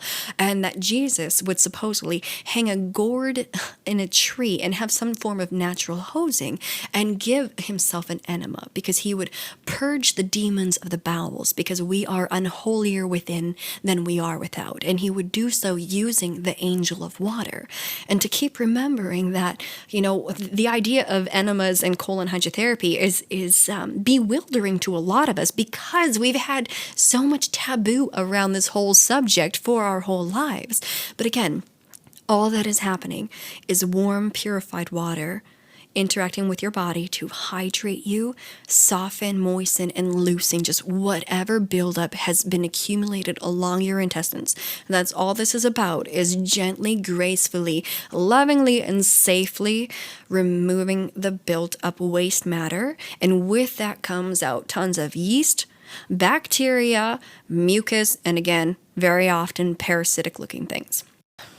So still looking back in history, in the 1st century BC, Greek physicians wrote that treatment consists merely of 3 elements: drink, food, and the enema. And also, they contended that indigestion is caused by particles of food that are too big, and his prescribed treatment was proper amounts of food and wine, followed by an enema, which would remove the improper food doing the damage. Really, for people to understand this long ago, this is absolutely brilliant. Like this is the wisdom that is missing from our current cultures now. And then again in history, in the 2nd century CE, Greek philosophers also recommended enemas. And so looking back through history, medieval times is where we first start seeing actual illustrations of enema equipment. In the 15th century, a very simple piston syringe enema came into use. And then beginning in the 17th century, that is when an enema apparatus was designed for self-administration of enemas at home, and this was used predominantly and very popularly in France. And so enemas in France were administered for symptoms of constipation and also for stomach aches and illnesses.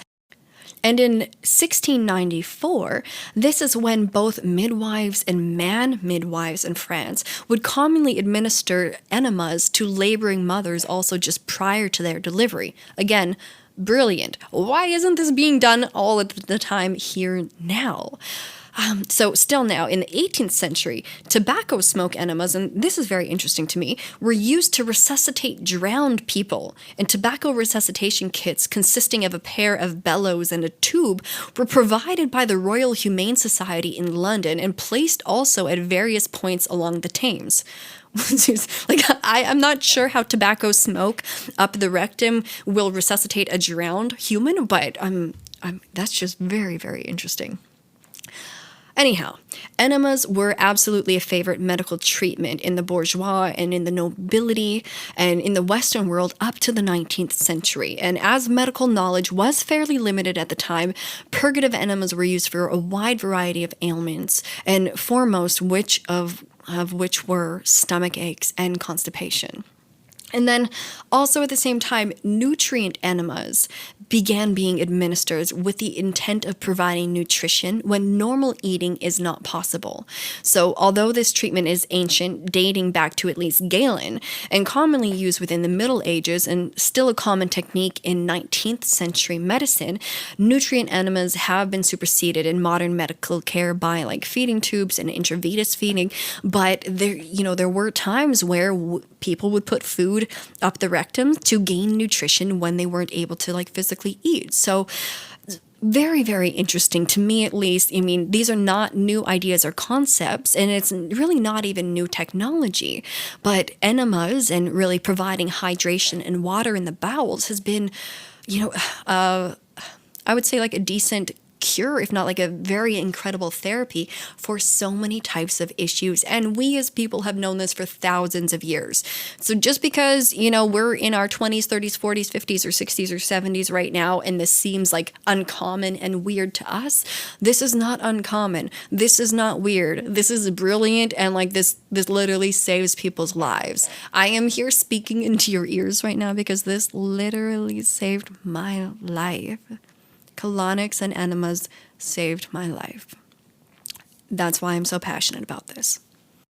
So now that we have a better understanding of your gut and the microbiome that you are, and all of the wonderful and not so wonderful bacteria and microorganisms that are found within most of us, and how any types of symptoms or conditions that we are experiencing are most likely rooted first and foremost in what is happening in your gut, and also the lifestyle and diet and thoughts and emotions that you keep and everything else that is connected to that.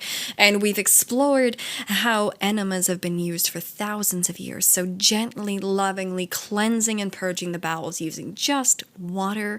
We can do so much to change our internal environment, and that therefore starts shifting everything else.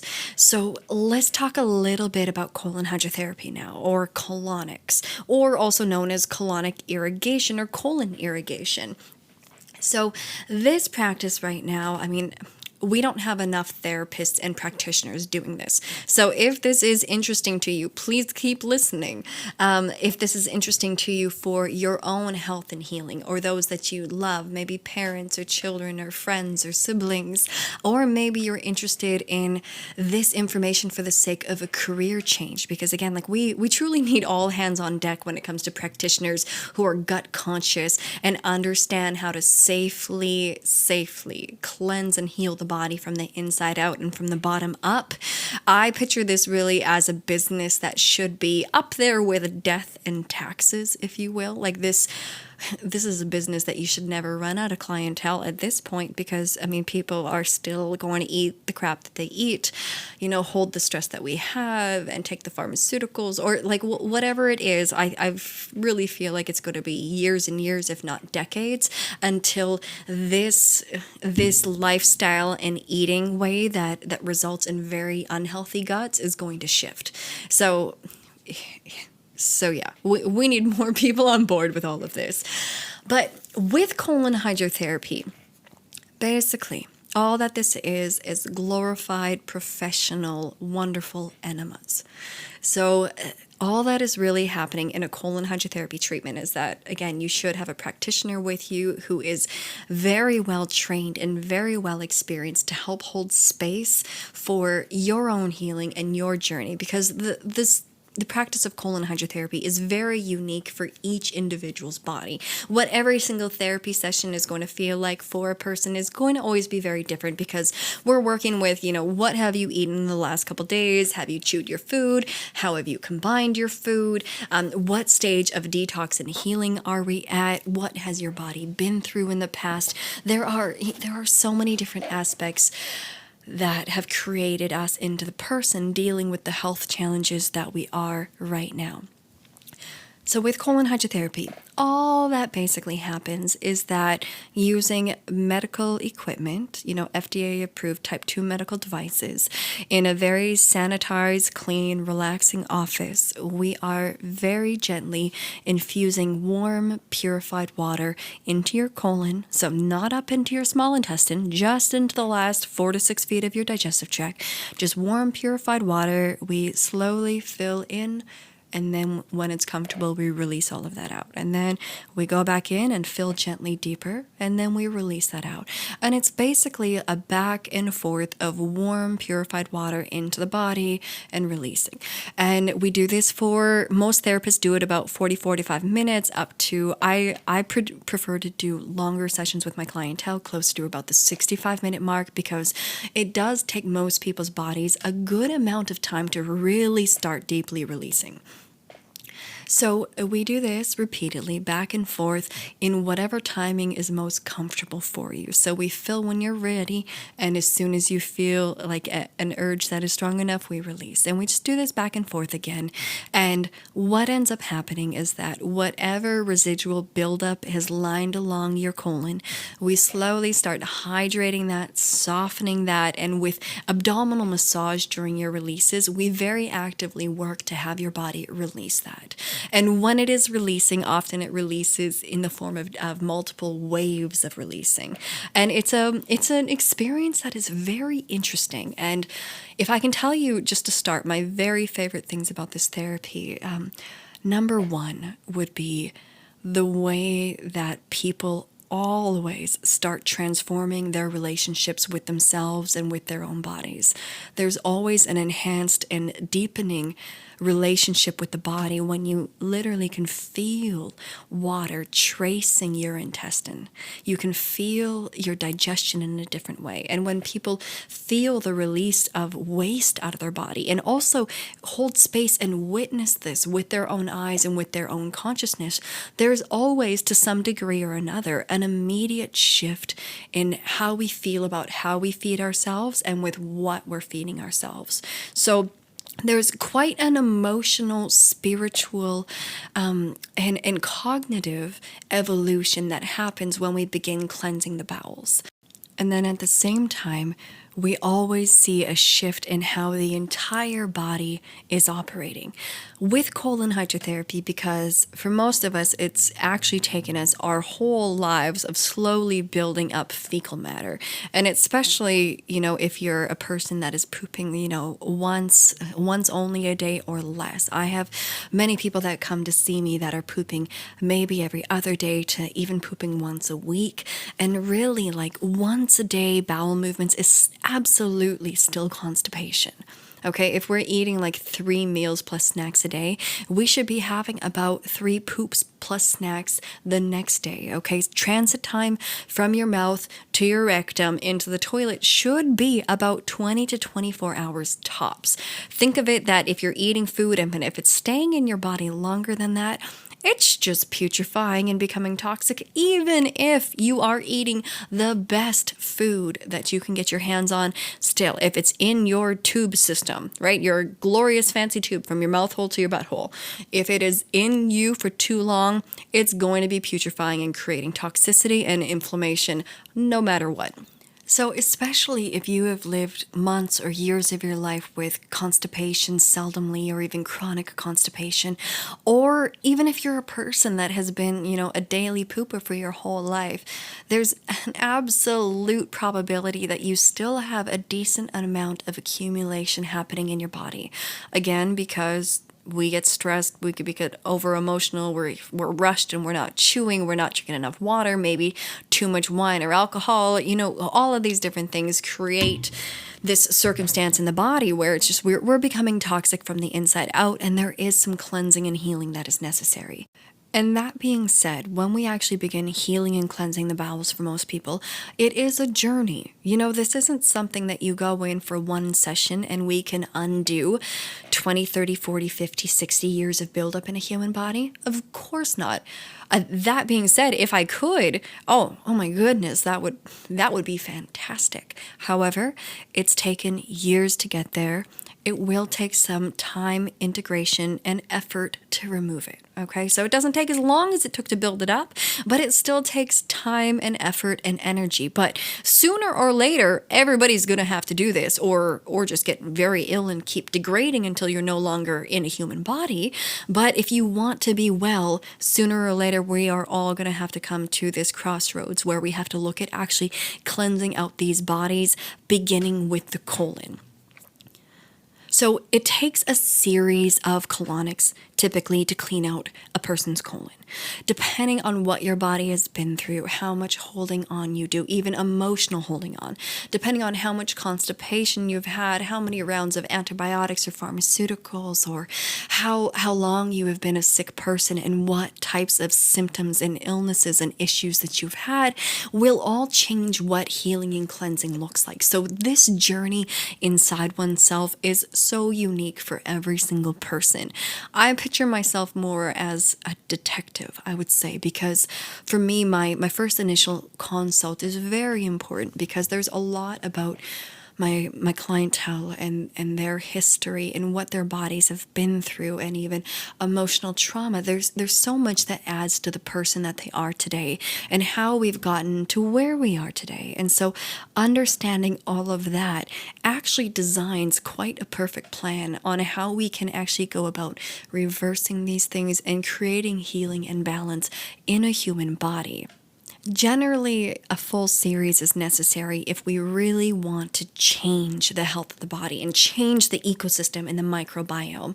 A couple colonics here or there are absolutely a gift and a blessing to the body for the sake of removing whatever waste and bacteria and yeast and mucus and potentially parasites may be available to evacuate from the body, and also for the amount of hydration that we're giving the body through the gut, because your colon is always going to be absorbing the water that goes into you during an enema or a colonic, which, that being said, whether you're doing an enema or going for a professional colonic, you always got to make sure that they are filtering that water so good.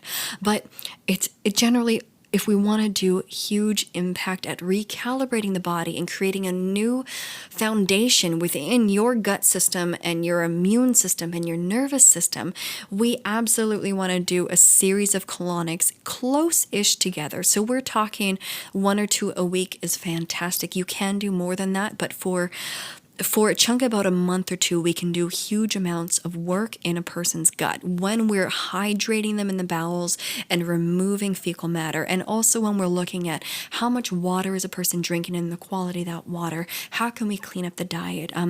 There's different facets to this journey, but if we want true healing and a lot of transformation internally and externally, we want to go about it in like a systematic, intelligent, graceful, and wise approach.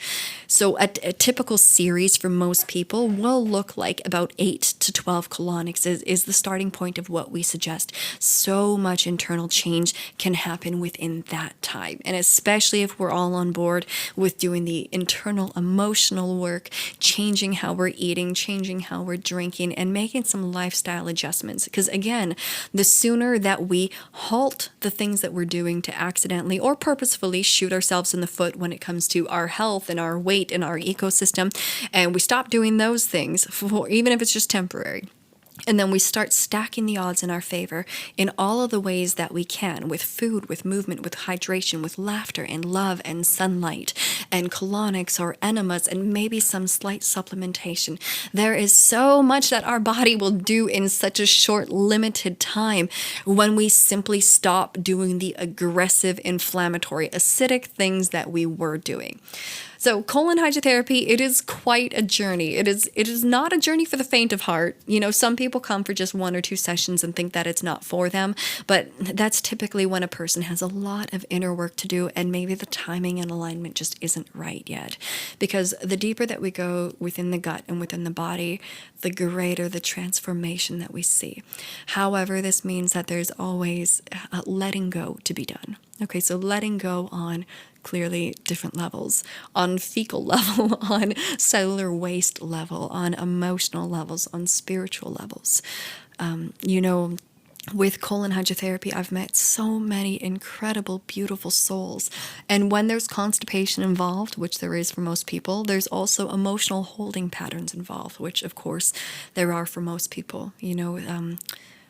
Ideas of willingness to be able to let go, and ideas around control and self-sabotage, and it's a very enlightening experience to begin cleansing your body.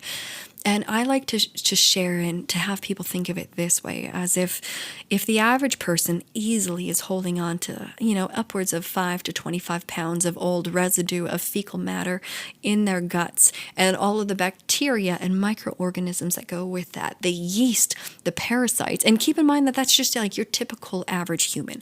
If you see anybody that actually has like a belly on them, and that belly is firm a bit to the touch, that's not all just fat tissue or adipose tissue. A lot of that is impacted fecal waste. We can look at, a lot of the celebrities that have died over time. We've seen that there have been dozens and dozens and dozens of pounds of old junk stuck in the trunk in these people. And it's amazing what can come out in an autopsy. But that is also shocking that the body can accumulate so much and still stay alive, even if it is in a very degraded, inflamed, and disease-ridden state.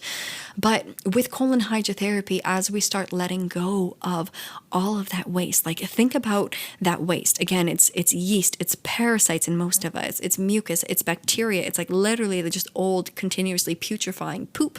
All of that has a frequency to it. It has a consciousness to it. It has, this dark, heavy density to us. And as long as that is like literally stuck inside your body, you become consubstantial with it. That it is a part of you. It is affecting all of you on some level all the time, every second of every day. It's part of you. And also you've been carrying it around for so long. How long? Most of your life to some degree or another, as it just accumulates and accumulates. And of course, this is affecting you the whole way through. And then when we begin cleansing the bowels and releasing all of that, you start feeling your body for the first time in memory of what it feels like to be without that density, without that darkness, without that heaviness, without that ultra low frequency that keeps us stuck. Okay, so we want to get rid of that so we can truly feel who and how we truly are. And if most of our problems, whether it's spiritual, emotional, mental, cognitive, physical, energetic, like those problems are absolutely rooted in what is stuck in our guts. So when we start removing this, we start feeling ourselves and knowing ourselves on a whole other level. And I'm not even sure if this is the part of colon hydrotherapy that I meant to speak about in this episode, but really it is an absolute incredible thing to witness. And for that reason, I am so grateful to, at this point in my life, have the job of cleaning waste out of humans' bodies, because it has been miraculous to witness the shifts that happen in people. And I want to note that with colon hydrotherapy, to understand it, like not just as bowel cleansing, like yes, absolutely, it's a brilliant solution for most autoimmune and inflammatory and digestive tract dysfunction situations. However, this is also a therapy that will literally recalibrate and reprogram your body from the inside out. So we're talking that when you have a colonic or a colon hydrotherapy treatment, we are affecting your entire digestive tract. We are affecting your immune system. We are affecting your nervous system, as there are more neurons, so nerve cells, in your gut than in your spinal cord. So your colon is truly second brain of the body, which is incredible again. So we're impacting your nervous system, your lymphatic system, your whole digestive system. We're impacting the chemistry and pH of your blood and how much toxicity there is being fed from the gut into the blood. We're changing brain inflammation. We're changing overall hydration. And what this looks like to most of the people that I work with is a huge improvement in sleep, an improvement in moods and optimism. I see weight change. I see reduction in puffiness and inflammation. I see joint pain disappearing. We see headaches and migraines going away. We see greater motivation to make better food choices. And this is without willpower. This is just because you're more connected to your gut. Better choices with food, better choices with like habits and exercises. We see quite usually an effortless reduction in alcohol in people's diets. Like the effects of what changes you naturally go through when you begin cleansing the colon are so far reaching that it really shifts your life in whole. Who you are as a person, how you feel about stuff, what you do with your time, how you feed your body. And that therefore like sets you on a completely different trajectory of what is happening with your body and what kind of future you are walking into. Because remember, again, if 90% of all diseases are beginning in your gut, then is it not one of our greatest priorities is to to create good gut health? Because good gut health is what is kind of guaranteed to have us free of 90% of all issues for forevermore. Since I got my guts good, I don't get sick. I remember I had the flu for 24 hours, and that was 15 months ago. Since then, no illnesses.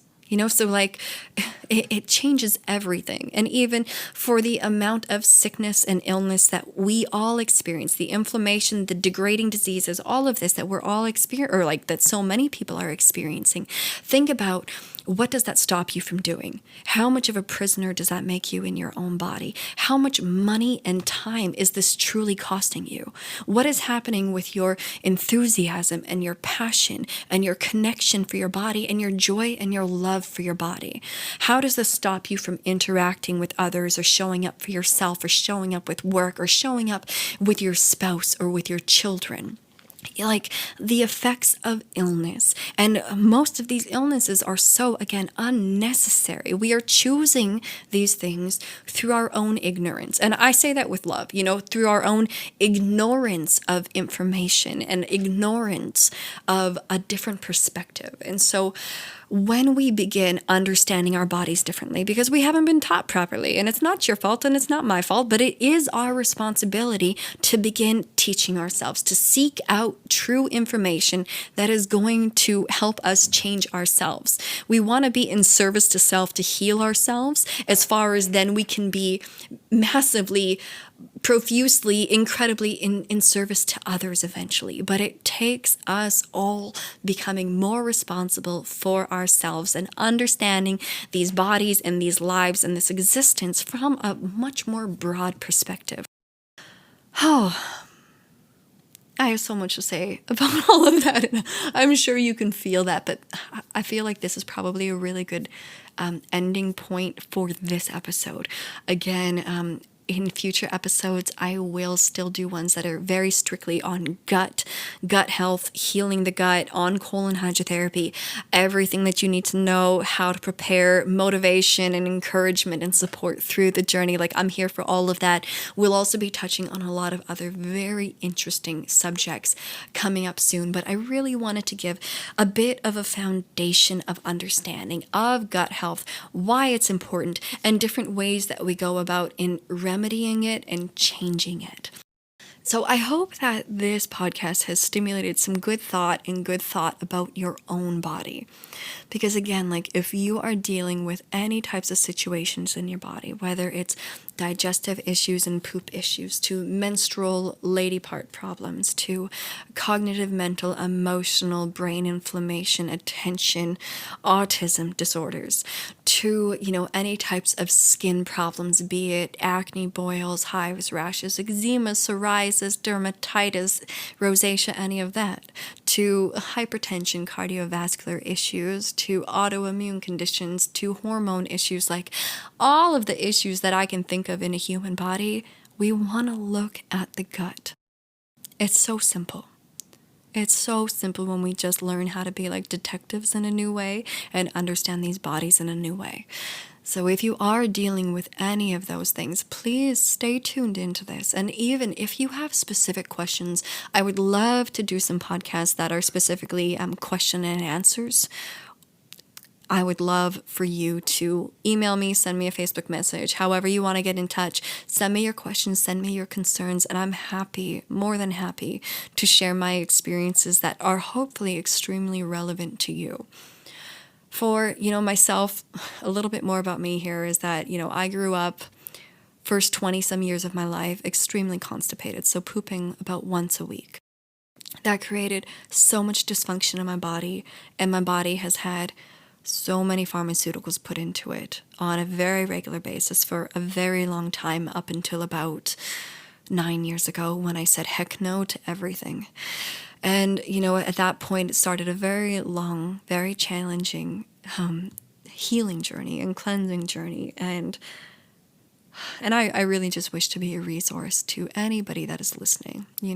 Don't treat my word as just like gold and the only truth, but please include these perspectives integrate whatever fits for you right now of what I'm saying into your own existence and reality, and hopefully this sparks some curiosity in you and gives you some hope that if you are living with anything, dealing with anything right now that deep inside of you, you know shouldn't be, and you're not finding the answers that you want on the internet or from the medical professionals or whatever it is that you're doing, let's connect. Let's create amazing conversations that will hopefully be of significant use and support to many individuals. So thank you so much for being with me here today, wherever you are, whenever you are, whoever you are listening. Thank you. I hope that you are well. Please remember to drink really good quality of water and a lot of it daily. I hope you're having amazing bowel movements even. In the next podcast, or one very soon, we're going to be talking about all of the things that you need to know about constipation and how, yes, you likely are constipated, whether you know it or not, and a whole big discussion about all the ways that we become constipated and all of the ways to undo that constipation. Until next time, please take really beautiful care of yourself. Make time for yourself to sit and be still. Enjoy your life. Enjoy one another.